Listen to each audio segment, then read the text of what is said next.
Bismillahirrahmanirrahim. Assalamu alaikum. I'm your science teacher from Allied School, Jubilee Town campus, Lahore. We are going to start the Science Factor Class 5. In our Science Factor Class 5 syllabus, 4 units are included. We are going to start unit number 11, Electricity and Magnetism. Class 5, this is your science book. Now open your book, page number 90, unit 11, Electricity and Magnetism. हम सबसे पहले अपने yellow boxes को read करेंगे और अब उन तमाम लाइंस को अंडरलाइन करेंगे जिनको मैंने लेड पेंसिल से अंडरलाइन और हाइलाइटर से हाईलाइट किया हुआ है। In our left yellow box there is scientist name जो कि है बेंजामिन फ्रैंकलिन। कौन था वो? He lived in America in the 18th century. He was a famous inventor. अब 11.1 मेकिंग एन इलेक्ट्रोमैग्नेट, इसकी फर्स्ट लाइन को अंडरलाइन करेंगे। Electromagnetism involves an electric current passing through something with magnetic qualities. Electromagnetism में क्या होता है? Electric current किसी ऐसी ऑब्जेक्ट के अंदर से गुजारा जाता है जिसके अंदर मैग्नेटिक क्वालिटीज़ होती हैं। उससे क्या होता है? उससे उसकी मैग्नेटिक क्वालिटीज़ इंक्रीज़ हो जाती हैं और जब हम करंट को ऑन करते हैं तो ये मैग्नेट वर्क करता है और जब हम करंट को ऑफ करते हैं तो ये मैग्नेट काम करना बंद कर देता है। अब एक सिंपल इलेक्ट्रोमैग्नेट बनाने के लिए हमें किन किन चीज़ों की ज़रूरत है? एक लार्ज आयरन नेल की, a tiny insulated copper wire जो कि 30 सेंटीमीटर की ऑलमोस्ट होनी चाहिए, एक D cell battery, paper clips and pens, wire strippers, masking tape. Now come to page number 91। इसमें 4 पिक्चर्स हमें शो की गई हैं। इन 4 पिक्चर्स में हमें सिंपल इलेक्ट्रोमैग्नेट बनाने का तरीका बताया गया है। फर्स्ट स्टेप में हमने एक वायर स्ट्रिपर को यूज़ करके अपनी जो कॉपर वायर है उसकी ईच एंड से थोड़ी थोड़ी जो इंसुलेशन है वो रिमूव कर देनी है। सेकंड में हमने 1/3 वायर को टाइटली एक नेल के इर्द गिर्द रैप कर देना है और उसके दोनों एंड्स को छोड़ देना है। थर्ड स्टेप में हम लोगों ने अपनी जो एंड्स छोड़ दिए थे उनको डी सेल बैटरी के पॉजिटिव और नेगेटिव टर्मिनल के साथ मास्किंग टेप को यूज़ करके रैप अटैच कर देना है। देन फोर्थ में हमारे पास जो हमारा नेल था वो अब इलेक्ट्रोमैग्नेट बन चुका है। अगर हम उसके करीब पेपर क्लिप्स रखेंगे तो वो उसको अट्रैक्ट कर लेगा। हमारी लेफ़्ट साइड पे एक रेड कलर का बॉक्स है, वो हमारे लिए एक वार्निंग है इस एक्टिविटी के दौरान कि अगर हम ये एक्टिविटी करेंगे उस दौरान हमें नेल को केयरफुली हैंडल करना है बिकॉज कि इलेक्ट्रिसिटी के गुजरने से वो जो नेल है वो गर्म हो जाएगा and we can burn our self. Now in our notebook वाले क्वेश्चन आंसर जो हैं हम उनकी तरफ जाते हैं। There are 2 questions, so we move on to the copy. As you all know, हम सबसे पहले चैप्टर स्टार्ट करते वक्त टैग बनाते हैं। आप ऊपर से 9 लाइन्स छोड़ के सेंटर में लिखेंगे unit number 11 electricity and magnetism, reading, writing, question answer and objective. Then आपने जो हम साइज के लिए येलो कलर यूज़ करते हैं उसका बॉक्स बनाना है। So we going to start our question answer. Topic mention करेंगे electricity and magnetism. Focus is question answer, page number 91। Question number 1, how does an electromagnet work? Answer, an electromagnet works when electric current passes through something with magnetic qualities. When the current is turned on, the magnet works. When the current is turned off, the magnet stops working. Question number 2. Think of different ways an electromagnet can be used. You can do some research on the internet. Electromagnet कहाँ पे use होता है उसके लिए answer is electromagnets are widely used in electric and electromechanical devices like motors, generators, transformers, electric bells. So students, this is a picture of a simple electromagnet. So now come back to our reading. Open page number 92. Topic is static electricity. What is static electricity? Static electricity is caused by rubbing two objects together. You may recall that this rubbing is called friction. Friction changes the balance of positive and negative charge between objects. This results in an electric charge. जो line underline और highlight हुई हुई आप उसको underline करेंगे। इनमें बताया गया है कि स्टैटिक इलेक्ट्रिसिटी क्या होती है। जब हम दो ऑब्जेक्ट्स को आपस में रब करते हैं तो उससे दोनों ऑब्जेक्ट्स में फ्रिक्शन प्रोड्यूस होती है और फ्रिक्शन की वजह से दोनों ऑब्जेक्ट्स के अंदर उनके पॉजिटिव और नेगेटिव चार्जेस के जो बैलेंस है वो डिस्टर्ब हो जाता है और इसी बैलेंस के अनबैलेंस होने की वजह से इलेक्ट्रिक चार्ज प्रोड्यूस होता है। Static electricity can leap from one object to another. Perhaps you have experienced a shock on touching a piece of metal. That is because electron jump between you and the metal. इसको देखने के लिए उन्हें activity दी है। वो activity क्या है? You have to get a balloon. एक बैलून को आप रब करेंगे अपने जंपर के साथ। उससे क्या होगा? इस जंपर से रबिंग करने से पहले अगर आप उसको अपने जंपर से प्रेस करेंगे तो वो फ्लोट करके नीचे गिर जाएगा, लाइक वो आपकी जंपर से अटैच नहीं होगा। लेकिन रब करने के बाद बैलून को अपने जंपर के साथ इलेक्ट्रॉन्स जो हैं वो आपके जंपर से मूव ऑन हो जाएंगे बैलून पे, और उसके बाद बैलून जो है वो आपके जंपर के साथ स्टिक कर जाएगा। रीज़न क्या है कि इलेक्ट्रॉन्स की वजह से वो अट्रैक्ट हो गया था आपके जंपर के साथ, और इसी तरह स्टैटिक इलेक्ट्रिसिटी काम करती है। Now come to the last paragraph of this page. Green box जो है इसके ऊपर इंपॉर्टेंट मेंशन करेंगे। इसमें क्या है, इसमें अगर आप एक कॉम्ब को अपने बालों में से गुजारते हैं तो उससे फ्रिक्शन प्रोड्यूस होती है। उस फ्रिक्शन से क्या होगा कि जो कॉम्ब के स्ट्रैंड्स हैं उसके ऊपर इलेक्ट्रॉन जंप कर जाएंगे। कहाँ से मूव ऑन होंगे? वो आपके हेयर से प्रोड्यूस होने फ्रिक्शन से, और कॉम्ब चार्ज हो जाएगी विद स्टैटिक इलेक्ट्रिसिटी, और वो स्टैटिक इलेक्ट्रिसिटी से क्या होगा, उसके ऊपर नेगेटिव चार्ज आ जाएगा। जब आप उसी कॉम्ब को एक रनिंग टैप पानी के करीब लेके जाओगे तो आपके कॉम्ब में मौजूद नेगेटिव चार्ज वाटर में मौजूद नेगेटिव चार्ज को रिपेल करेंगे, पुश करेंगे, और इससे होगा क्या, पानी के पास सिर्फ रह जाएगा पॉजिटिव चार्ज। देन वो उस पॉजिटिव चार्ज को कॉम्ब के नेगेटिव चार्ज अट्रैक्ट कर लेंगे, और पानी जो है वो बेंड कर जाएगा towards the comb. You can easily see the charge distribution in this picture. Like comb पे नेगेटिव चार्ज है, पानी के नेगेटिव चार्ज साइड पे हो गए हैं, पॉजिटिव चार्ज रह गए हैं, पॉजिटिव चार्ज अट्रैक्ट होने की वजह से पानी जो है वो कॉम्ब की तरफ अट्रैक्ट हो रहा है। You can do this activity at home too. So now come back to our reading. Open page number 93. यहाँ पे अमेजिंग साइंटिफिक फैक्ट है, इसको आप इंपॉर्टेंट मार्क करेंगे और उन तमाम लाइंस को, तमाम वर्ड्स को अंडरलाइन करेंगे जिनको मैंने हाईलाइट किया हुआ है, ये लेड पेंसिल से अंडरलाइन किया हुआ है। इसमें क्या बताया हुआ है कि हमें लाइटनिंग के बारे में बताया कि लाइटनिंग भी हमारे पास स्टैटिक इलेक्ट्रिसिटी है। ये कॉज कैसे होती है? By the rapid movement of electron in clouds. Lightning है क्या? Lightning is a discharge of electricity in the atmosphere. उसका टेम्परेचर बताया हुआ है और उसके डिस्टेंस बताया हुआ है, कितनी देर में कितना कवर करती है। Lightning balls can travel at around 21000 kilometre per hour. Then temperature क्या है एक लाइटनिंग बॉल का? Is as much as high 30,000 degree Celsius. Next try this. उन्होंने एक्टिविटी आपको बताई हुई है राइट हैंड साइड पे, वही बैलून वाली है। You can do that at your home. Page number 93 पे इन योर नोटबुक क्वेश्चन है, वो अब हम उसको कॉपी पे करते हैं। So move to your copy work. So copy work है हमारा पेज नंबर 93 का question number 1। How is static electricity produced? Static electricity is produced when two objects are rubbed together when friction changes the balance of positive and negative charge between object and electric charge is produced. Now come back to your reading. Now we are going to read the remaining part of page number 93, Conductor and Insulators. आप underline करेंगे conductor और insulator की उन definitions को जिनको मैंने underline किया हुआ है। Conductors are material that allow electric current to flow through them easily, कि वो ऐसे मटेरियल्स हैं जो अपने अंदर से इलेक्ट्रिक करंट को आसानी से गुजरने देते हैं। इंसुलेटर्स ऐसे मटेरियल होते हैं जो अपने अंदर से इलेक्ट्रिसिटी को फ्लो को ईजिली पास नहीं होने देते।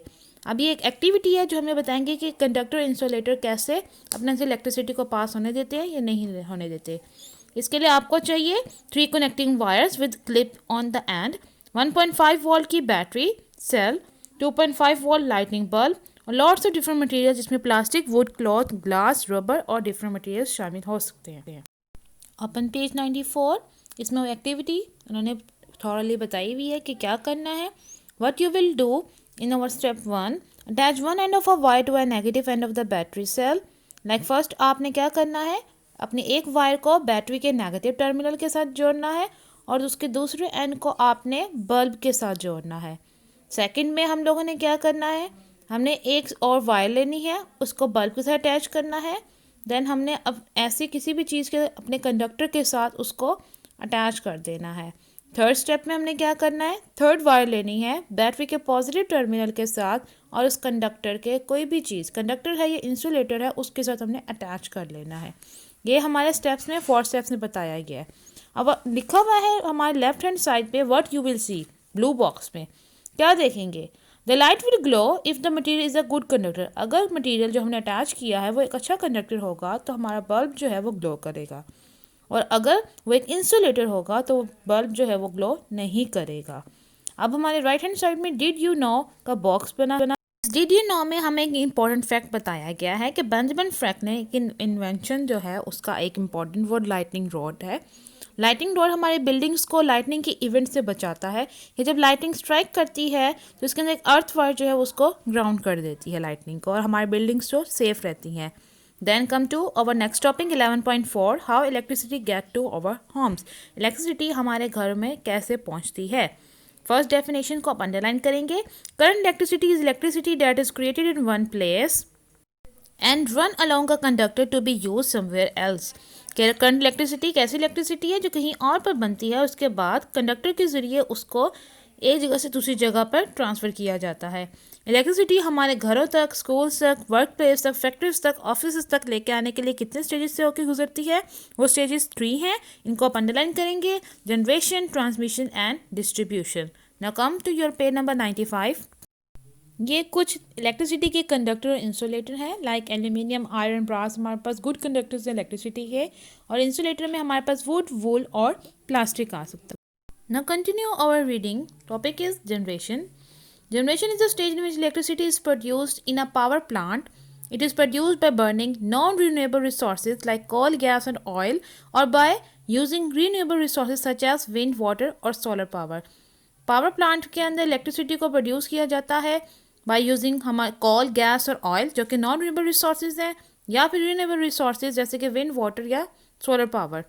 उसके बाद इसको ट्रांसफार्मर के पास भेज दिया जाता है ताकि इसकी पावर को इंक्रीज़ किया जा सके. फिर ये ताकि आसानी से ये लॉन्ग डिस्टेंस जो है वो कवर कर सके. Next stage is transmission. इसमें इन्वॉल्वमेंट होती है electricity being sent along a series of lines known as electricity grid. These are known as electricity grid. आपने इसको अक्सर बाहर देखा होगा. Continue our reading. इलेक्ट्रिसिटी जो है वो यहाँ पे जो होती है वो बहुत पावरफुल होती है कि हम उसके स्कूल, होम्स, फैक्ट्रीज, ऑफिस में यूज़ नहीं कर सकते. इनको सब स्टेशन भेजा जाता है ताकि इसकी पावर को रिड्यूस किया जा सके और काबिल इस्तेमाल कर सके. स्टूडेंट्स, आपने तमाम लाइन्स को जिनको मैंने अंडरलाइन किया हुआ है उसको अंडरलाइन करना है. और नेक्स्ट टॉपिक जो कि इसके थर्ड स्टेज जो लास्ट स्टेज है that is called distribution. Distribution में हम इलेक्ट्रिसिटी को भेजते हैं उसके सब स्टेशन से टू इट्स फाइनल डेस्टिनेशन. इसमें क्या क्या चीज़ में इन्वॉल्व हो सकती हैं? ओवरग्राउंड लाइंस, अटैच्ड पायलन्स और अंडरग्राउंड केबल्स. ये हमारे पास कुछ ओवरग्राउंड लाइंस हैं जो कि एक पायलन के साथ अटैच हैं. And these are some underground cables. So now we are going to do review question answer of this unit. तो come to your copy work. So come to the copy work. Mention your topic, that is electricity and magnetism. Focus is question answer plus objective. Page 95. Review. Question number 1. How would you make a simple electromagnet? Describe all the steps with the help of a diagram. Answer. Step 1. Remove a few centimeters of insulation from each end of the length of the copper wire. Step 2. Wrap about 1/3 of the wire tightly around the nail. Step 3. Wrap the end of wire with positive and negative terminal of the battery. Step 4. The nail is now electromagnet. And place some paper clips near it. The nail will pick them up. अब आपने इसी page के left side पे जो blank page है वहाँ पे आपने बुक पे पेज नंबर 91 की डायग्राम्स जो हैं वो ड्रॉ करनी है.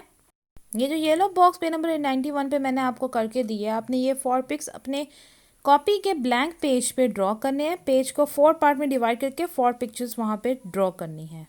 Now question number 2. Try this, run a comb through your hair a number of times. Bring it close to small pieces of paper. Can you explain in detail why the paper stick to the comb? Answer is, when you run a comb through your hair, the comb gets charged. The negative charge of comb and the positive charge of paper attract, so the paper stick to the comb. Question number 3. What are conductors and insulators? Design an activity to determine whether an object is a conductor or an insulator.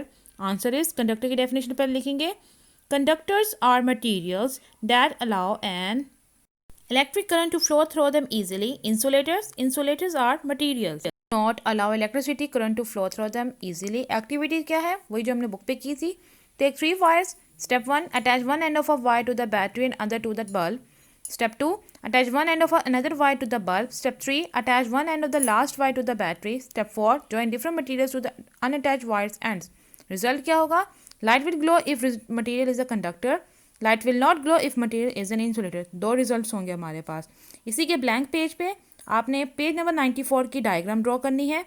You have to draw this picture from page number 94 to your last previous question. Question number 3 is, what is current electricity? How does it become available to you? Describe the steps involved. Current electricity is electricity that is created in one place and runs along a conductor to be used somewhere else. There are 3 stages. First stage is generation. Electricity is produced in a power plant using renewable and non-renewable resources. Second stage is transmission. It involves electricity being sent along a series of lines known as the electric grid. Third is distribution. It is the stage in which the electricity travels from the substation to its final destination. इसके blank page के left side पे आप page number 95 पे मौजूद सबसे top पे जो diagram है वो ड्रॉ करेंगे. You have to draw this diagram from page number 95 on your copy. Now question number 4. What is the function of the following? Answer A. An electromagnet. It generates electricity when needed. B. An insulator. It disables flow of an electric current. C. A conductor. It allows flow of electric current. D. A transformer. It increases the power of electricity so it can travel long distances. E. A pylon. It supports overground lines. F. A substation. It sends electricity to its final destination. Now come to our objective part. First is fill in the blanks. First, dash product building in event of lightning. Lightning rods. Lightning is an example of that. Static electricity. Third, there are dash stages involved in getting electricity to you. 3. 4. Coal, gas or oil are dash resources, non-renewable resources. Now come to the second part of our objective, that is true false. You know that you have to write the true statement or false statement. First is lightning bolts can travel at around 23,000 km per hour. False. It's 2 lakh and 10,000 km per hour. Second is the temperature of a lightning bolt can be as high as 30,000 degrees centigrade. True. And the third one is running a comb through your hair creates resistance. False. It creates frictions. Now we end our chapter here. You have to complete this task within next 10 days. उम्मीद करती हूँ कि आपको आज का lecture अच्छी तरह समझ आ गया होगा. अगर आपको किसी बात की समझ नहीं आई तो आप वीडियो को अगेन वॉच कर सकते हैं. आप अपना होमवर्क करने में अपनी मदर या किसी बड़े की हेल्प ले सकते हैं. आप ये तमाम काम बुक वर्क जो है बुक पे और जो नोटबुक का वर्क है वो नोटबुक पे ही करेंगे जो आप स्कूल में ऑलरेडी यूज़ कर रहे हैं. आपके इस होमवर्क के मार्क्स आपके एनुअल एग्जाम्स में ऐड होंगे तो आपने बहुत ध्यान से ये काम करना है. और यूट्यूब पे लाइट स्कूल के चैनल को सब्सक्राइब करना मत भूलिएगा और बेल आइकन को लाजमी प्रेस कीजिएगा ताकि आपको डेली बेसिस पे लेक्चर मिलते रहे.